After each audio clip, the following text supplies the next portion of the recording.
সুপ্রিয় দর্শকবৃন্দ, আসসালামু আলাইকুম রহমতুল্লাহি ওয়া বারাকাতুহু। তৃতীয় শুভেচ্ছা নেবেন, আশা করি সকলেই ভালো আছেন। দৈনিক আমার দেশ পত্রিকায় একটি চমকপ্রদ তথ্য প্রকাশিত হয়েছে। সেটি হলো বিশ্ব স্বাস্থ্য সংস্থার দক্ষিণ পূর্ব এশিয়ার যে আঞ্চলিক দপ্তর রয়েছে, সেই দপ্তরে জুলাই আগস্টের গণ অভ্যুত্থানের পর শেখ হাসিনার মেয়ে সাইমা ওয়াজেদকে সরিয়ে দেওয়া হয়েছিল তার দায়িত্ব থেকে। তো এরপরে তার বিরুদ্ধে মামলার রায়ও হয়েছে। এরপরও আওয়ামী লীগ ভারত এবং মার্কিন যুক্তরাষ্ট্রের একাধিক লবিস্ট ফার্ম নিয়োগ করেছে যে সাইমা ওয়াজেদ পুতুলকে তাকে যে পদ থেকে সরিয়ে দেওয়া হয়েছে সেখানে পুনঃনিয়োগ দেওয়ার জন্য। এই ব্যাপারে তারা কতটা জোরালোভাবে কাজ করছে তার একটি প্রমাণ মেলে। সেই বিশ্ব স্বাস্থ্য সংস্থার পক্ষ থেকে এই বিষয়ে বাংলাদেশের মতামত জানতে চাওয়া হয়েছে।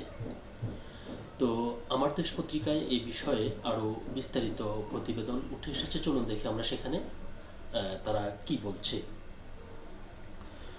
ডব্লিউএইচওতে পুতুলকে ফেরাতে লবিং আওয়ামী লীগের, এটি হচ্ছে খবরটির শিরোনাম। আর বিস্তারিত বলছে, ক্ষমতাচ্যুত প্রধানমন্ত্রী শেখ হাসিনার মেয়ে সাইমা ওয়াজেদ পুতুলকে বিশ্ব স্বাস্থ্য সংস্থার দক্ষিণ পূর্ব এশিয়ার আঞ্চলিক দপ্তরে ফেরাতে জোর লবিং চালিয়ে যাচ্ছে বাংলাদেশের কার্যক্রম নিষিদ্ধ আওয়ামী লীগ। ব্যাপক বিতর্ক ও নানা অভিযোগের মুখে দীর্ঘমেয়াদী ছুটিতে পাঠানো পুতুলকে ফের স্বপদে বসাতে ভারত ও যুক্তরাষ্ট্র ভিত্তিক একাধিক লবিস্ট ফার্ম নিয়োগ দেওয়া হয়েছে বলে সংশ্লিষ্ট সূত্রগুলো জানিয়েছে। ছুটি থেকে পুনরায় ওই পদে নিযুক্ত করতে লবিস্ট ফার্মগুলো ইতোমধ্যেই পুতুলের পক্ষে ডব্লিউএইচওতে একাধিক আবেদন জমা দিয়েছে। বিষয়টি গুরুত্বের সঙ্গে বিবেচনা করে ডব্লিউএইচও বাংলাদেশ সরকারের মতামত জানতে চেয়েছে। তার মানে এই যে মতামত জানতে চাওয়া, এটাই হচ্ছে যে তারা এটাকে অনেক গুরুত্ব দিচ্ছে, হয় সেটা চাপের মুখে হোক, বাধ্য হোক, কিংবা স্বপ্রণোদিত হয়ে হোক। আইন ও পররাষ্ট্র মন্ত্রণালয় এবং দুর্নীতি দমন কমিশনের একাধিক ঊর্ধ্বতন কর্মকর্তা আমার দেশকে এই তথ্য নিশ্চিত করেন। কর্মকর্তারা জানান, বিশ্ব স্বাস্থ্য সংস্থার চিঠির তাৎক্ষণিক জবাব দেওয়া হয়েছে। এতে দুর্নীতির মামলায় পুতুলের বিরুদ্ধে বাংলাদেশের আদালতে হওয়া রায়ের কপিসহ জাতীয় ও আন্তর্জাতিক বিভিন্ন সংস্থা ও দপ্তরের প্রতিবেদন যুক্ত করা হয়েছে।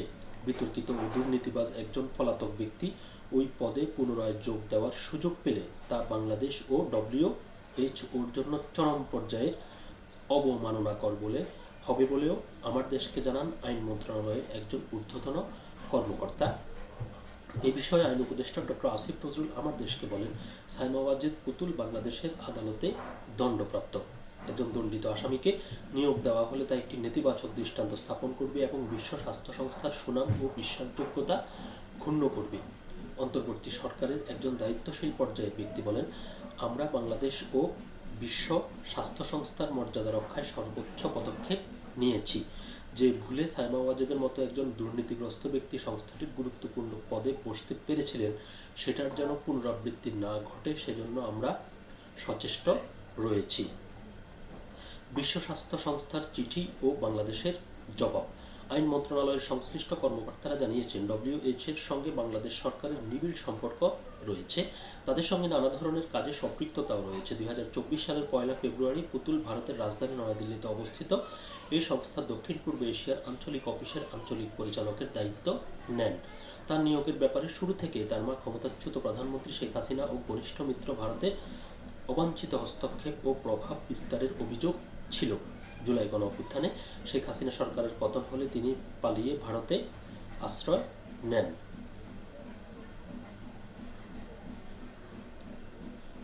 জানা গেছে, বিশ্ব স্বাস্থ্য সংস্থার চিঠির জবাব তৈরি করতে সম্প্রতি আন্তঃ মন্ত্রণালয়ের একটি বৈঠক হয়। ওই বৈঠকে স্বাস্থ্য মন্ত্রণালয়, আইন মন্ত্রণালয়, পররাষ্ট্র মন্ত্রণালয় ও দুর্নীতি দমন কমিশনের কর্মকর্তারা অংশ নেন। বৈঠকে থাকা একজন কর্মকর্তা আমার দেশকে জানান, সবার মতামত নিয়ে তারা চিঠি তৈরি করে পররাষ্ট্র মন্ত্রণালয়ের মাধ্যমে সংস্থাটির সদর দপ্তরে পাঠিয়েছেন। চিঠির সঙ্গে দুর্নীতির মামলায় হওয়া 5 বছরের সাজার রায়ের কপিও দেওয়া হয়েছে।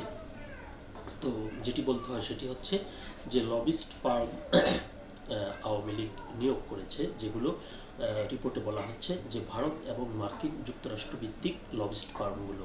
তো নিশ্চয়ই তাদের কাছেও সেরকম কোনো কাগজপত্র বা ডকুমেন্ট তাদের কাছে রয়েছে, না হলে তো তারা সেখানে সেটি নিয়ে কাজ করার কথা নয়।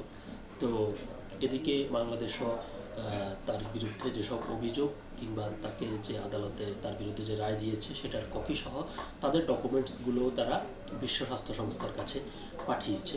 তো এখন দেখা যাক যে এই দুই পক্ষের যে কাগজপত্রের যেগুলো দুই পক্ষই থেকে দাবি করা হচ্ছে যে পাঠানো হয়েছে, যদিও সে পক্ষের কেউ এই ব্যাপারে মিডিয়ায় কিছু বলেনি, এটা পত্রিকার রিপোর্ট বলছে। তো এখন দেখা যাক যে বিশ্ব স্বাস্থ্য সংস্থা শেষ পর্যন্ত কি পদক্ষেপ নেয়, কি বাংলাদেশ সরকারের